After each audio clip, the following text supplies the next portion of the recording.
Hello everyone, my name is XFreds and welcome back to another video. Today we're going to be doing another Five Nights at Freddy's video. Today we're going to be doing a video on my experience and history with Five Nights at Freddy's. I'm going to be going over for every game and by release and we're gonna be going, and I'm gonna be sharing my thoughts through it and all the lore that I know of. I'll include with spin-off games like such as Fnaf World, Fury's Rage, Freddy in Space 2, and hell, even Fnaf AR, even though that game is technically dead.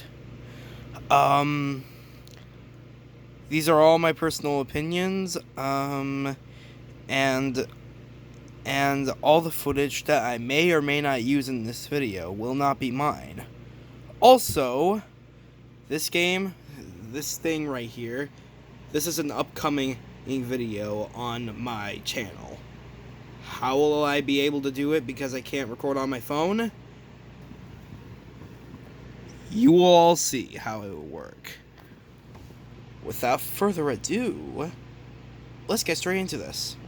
The first game that we have on this list is, of course, the original Five Nights at Freddy's. So, basically, this game came around August 2014 as an attempt to make a restaurant horror horror game. And the lore was more secretive when the first game released. Not a lot of people knew what the lore was, or if there was a big franchise planned into this. But there weren't actually a lot, but turns out there was a lot more. Basically, this is a game where this guy named Mike Schmidt, or Mike Schmidt, I think that's his name. Which, by the way, that's not his real name. By the way, it's actually Michael Afton. Trust me, hear me out. Michael Afton was Mike Schmidt. Maybe you guys already know that because Five Nights at Freddy's 1 has been out for an extremely long time. And basically there were children getting stuffed in suits, and the animatronics sees the night guard as a bare endoskeleton, and they're trying to stuff it into a suit because it's technically against the rules here at Freddy Fazbear's Pizza. Now going over my thoughts. Honestly, for the first game, it's also honestly one of my favorites in the entire franchise. It's not just because it's the first game. The atmosphere is incredible. It's an excellent parody to cheap job games, where you only get $120 for a whole week. Which, by the way, that is not worth it when you're going into this horror excuse of a pizzeria. But yeah, my thoughts on Five Nights at Freddy's. I honestly love it. It's my favorite game out of the main four. Because of the atmosphere, because of the characters. Hell, I even I love all the characters. Here's hell, even Chica. I also love the secrets that are put into this game. The "It's me" flashing, Golden Freddy, Freddy is in this game. And overall, this game was an excellent start to the franchise. I overall love the classic Five Nights at Freddy's. It's awesome. And it's always it will forever be remembered to me, at least. The second game that we have on this list is Five Nights at Freddy's 2. Some of you guys are probably going to say this is the best game out of the main four, and Five Nights at Freddy's 2, it's an amazing game, don't get me wrong, it's one of my personal favorites, but it's not quite up there as Fnaf 1 standards. But don't get me wrong, I still think this game is really, really awesome in terms of lore. In terms of characters too, like, I love Toy Freddy, I love Toy Freddy, I love Toy Bonnie, hell, I love Toy Chica. Mangle is probably my favorite out of the FNAF 2 gang. You guys are gonna hate me, but I even like flipping Balloon Boy. That's definitely gonna be a controversial one, but I never hated Balloon Boy as a character, you know? Now, of course, I forgot one thing. The lore. Basically, instead of Michael Afton going in Five Nights at Freddy's 2, a new guard has came in. If I remember correctly, you guys can correct me if I'm wrong, but I believe it was Jeremy. His name was Jeremy. That was the name of the night guard in Five Nights at Freddy's 2. I'm pretty sure. Also, the puppet in this game, the puppet, aka the marionette, that guy is actually, I'm not 100% sure if the toy animatronics have souls in them, but I do know 100% that the puppet is the only one in this game that I know of that's trapped. In fact, the puppet soul is Henry's daughter. Also, if you guys are curious, I'm gonna say the date of this game, just like FNAF 1. This game came around November or December of 2014. It was somewhere around very late 2014 date. But yeah, overall, I love Five Nights at Freddy's 2. Not as much as FNAF 1, but I love Five Nights at Freddy's 2. It's really cool. In terms of FNAF, like, game-wise, this game is better for lore-wise. But FNAF 1 is more fun, though. And it's got characters that I personally enjoy more. I still love the characters in this game, though. Alright, on to Fnaf 3. Okay, the third game on this list is Five Nights at Freddy's 3. Sorry. Yeah, Fnaf 3. What do I think of Fnaf 3? Wait, no, I have to go over the lore. Sorry, guys. So, this game came out somewhere in early 2015. That's all I know about the release date. In terms of lore-wise, the phantoms in this game are hallucinations of the animatronics that Michael Afton dealt with before. And this game includes Michael Afton returning into the series, dealing with this freak. Ew. Right? But I will say he is an awesome character. One of my favorites. But yeah, Springtrap right there is actually a murderer himself, William Afton. That was known to be the purple guy back in Five Nights at Freddy's 2, which I forgot to mention. with Fnaf 2 and 3, they had mini-games bringing out more lore. These mini-games actually gave out really cool lore. And the fact that this game has multiple endings, multiple routes, it's technically anyway, is honestly really cool. Like you're able to you're able to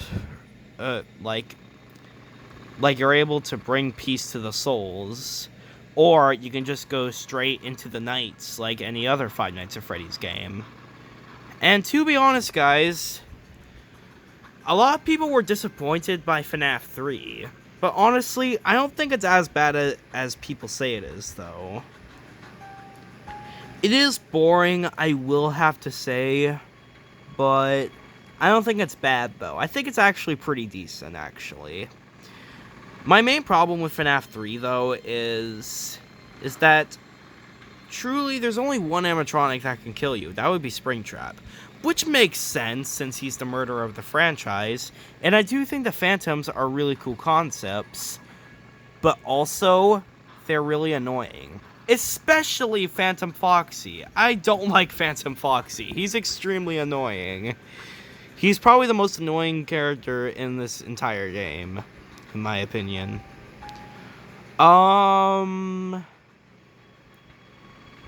Okay, there's not much I can say about my opinion for Fnaf 3, but what it does great is lore-wise. The negatives may shine a little bit hard, but the positives does shine as well.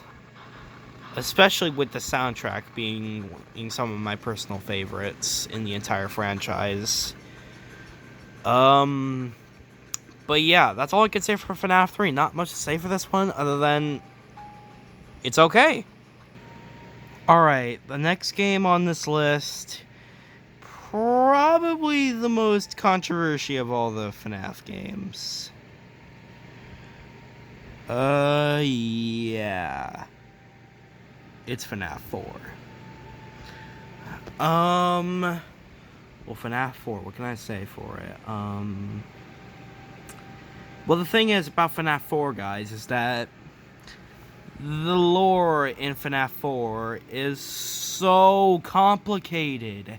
Even for Fnaf 1 standards. Like, dude. Like, this is... Like, even I started to get frustrated with Fnaf 4 because it was like Scott messed with the lore completely. I do like Fnaf 4's overall concept, but in my opinion, it was honestly probably my least favorite. It's actually one of my least favorite games in terms of lore-wise. The only good part about the lore, like, there are some good things about the lore. Two things, actually. The bite of 83, which was a little bit hard, but still really good addition. And also, I need to turn the menu volume up. But yeah, the Nightmare Animatronics, they're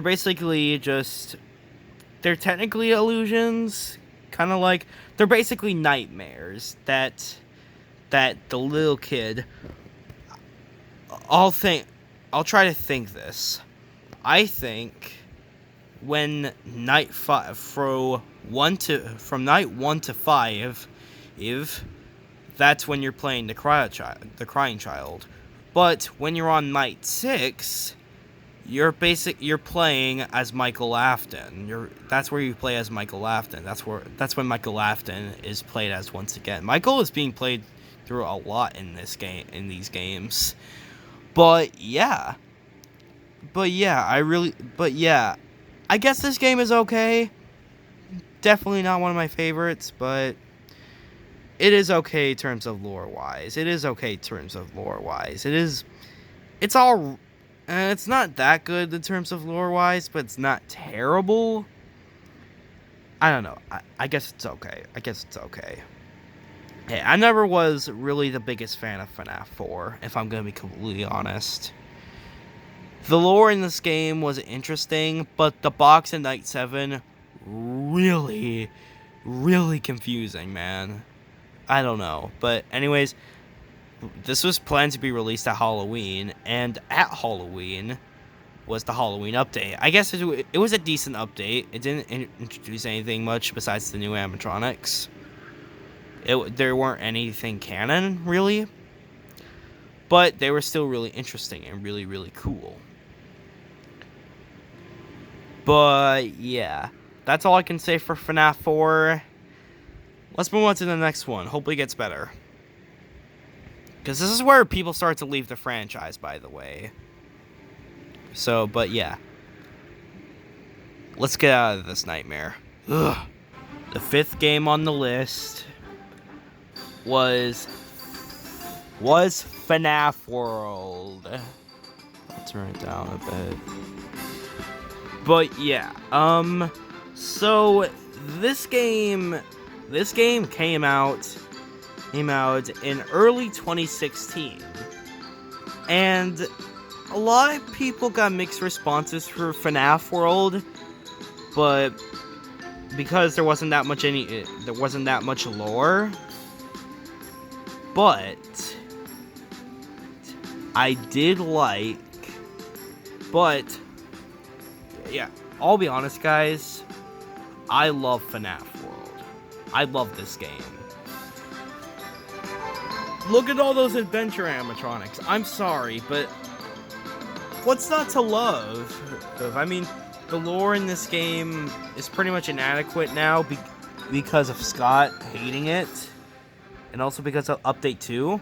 This game was taken out of Steam because of its controversy with the community. But there was also some characters that we never really got to see their models. It's that good, such as Shadow Freddy, Fredbear, Spring Bonnie, and Funtime Foxy. Even though she wasn't even in any of the games yet. And, oh yeah, along with Endo 1 and Endo 2. Yeah.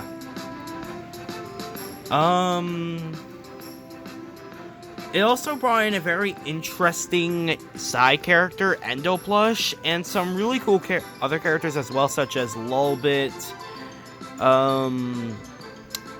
Mendo, Deity, which appeared in UCM, but we'll get to that later.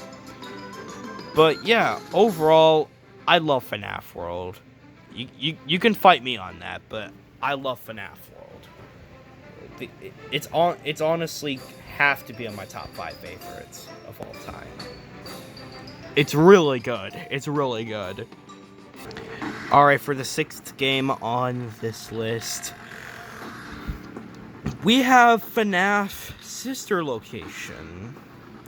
The lore that this game, along with the characters, were very, very interesting. Probably some of the most interesting stuff that we've seen in the Fnaf lore. So, let's see here. So apparently, William's daughter, Elizabeth, is trapped inside of Circus Baby, and apparently Ballora, William's wife, I guess? I can't remember. Please correct me if I'm wrong. But apparently William's wife is inside of Ballora, which is very weird. Elizabeth gets scooped by Baby, which is how this situation happened. And William wanted Michael to to go into this place to rescue Elizabeth. But surprise, surprise, Circus Baby E/Ennard backstabbed Michael and scooped him. So Circus Baby has now become Ennard became a part of Michael then. Now it's time to go over my thoughts. Wait, no, there's one more thing. When you complete Custom Night, aka 1020 mode, Golden Freddy,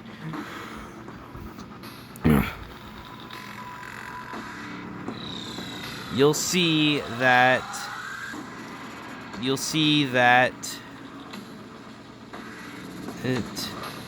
William, you'll see a cutscene you'll see one cutscene from another mode that Ennard gets spits out by Michael, gets spitted out by Michael, and oh yeah, and the final cutscene for 2020 mode, that's apparently where Michael, I think, was trying to look for William. Please correct me if I'm wrong. But yeah, I love this game. But yeah, overall, I really like Sister Location as a game. It's very interesting. A lot of Sister Location is really interesting. I wasn't the biggest fan of it at first, but looking back at it now, this is honestly a pretty solid game, and I honestly really like it. I honestly really like it. Ennard may have made the lore a lot more complicated before, but it wasn't as bad as Fnaf 4's days. So, yeah. Let's move on to the next game, and oh boy, this is gonna be interesting. Oh god, okay. This is where Freddy Fazbear's Pizzeria Simulator. This was, in my opinion, the first disappointment for me. If I have one word to describe this game, it would be... what the crap. I'm sorry, but honestly, I do not really like this game at all. It's probably my least favorite FNAF game, if I'm gonna be honest. Now, let me explain the lore before I go anywhere near my opinions, anywhere closer to my opinions. Basically, Michael Lafton yet again and is trying to destroy William before he can hurt any more kids. So he learned that William found himself into this place. Basically, after Fnaf 3, he became Burn Trap. He became Burn Trap. No, Scrap Trap. Sorry, I played security. I looked into security breach too much. Scrap Trap. Sorry, guys. So yeah, Scrap Trap found himself here, aka William, along with Elizabeth and the puppet. Oh, sorry. But yeah. Overall, I'm not a big fan of Pizzeria Simulator. It's not that good. It's actually pretty bad, in my opinion. I just don't like this game that much. It's actually a low point for the FNAF franchise. I have to say that. I'm sorry, guys, but it's pretty bad in my opinion. If you like this game, that is okay.